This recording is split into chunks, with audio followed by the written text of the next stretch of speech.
everybody, it's Meg and Fury again at Fury Industries, and we talked about shouldering in the last video. We're going to apply that to one of the big six, and that is the ultimate sandbag DVRT shouldered sprinter squat. And right now we're not doing the sprinter version in our small group training program, but we are building towards that in the next phase. So we're going to shoulder, and by we I mean Meg. She's going to shoulder the ultimate sandbag. She's just in front of the back of the bag, towards the middle. Extra knee bend, so she's got a nice straight back. She's going to explode up and pop the bag on her shoulder, right? Now she's squared off. She's going to find her squat stance. And then the side that has the sandbag, she's going to slide that foot back, just heel toe. So one of the biggest mistakes we see in anything sprinter stance land in DVRT training is that people say, you say heel toe, and this translates into heel toe. We want this to be a gentle progression. We want this athletic stance.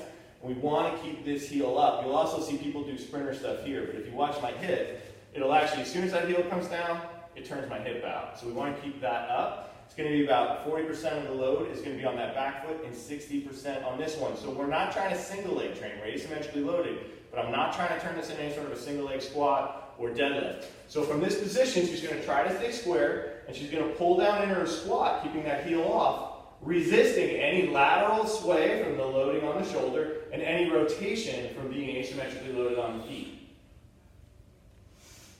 And she's going to do like 30 more reps. Nope, that was enough.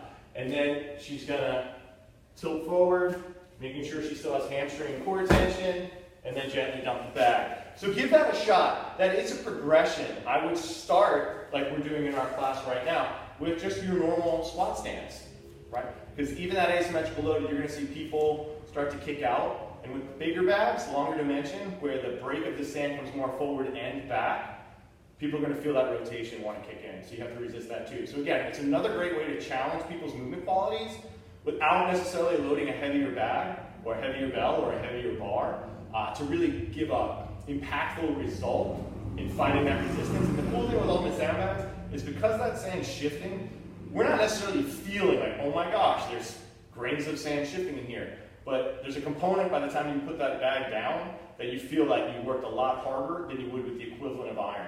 So give it a shot. Let us know what you think.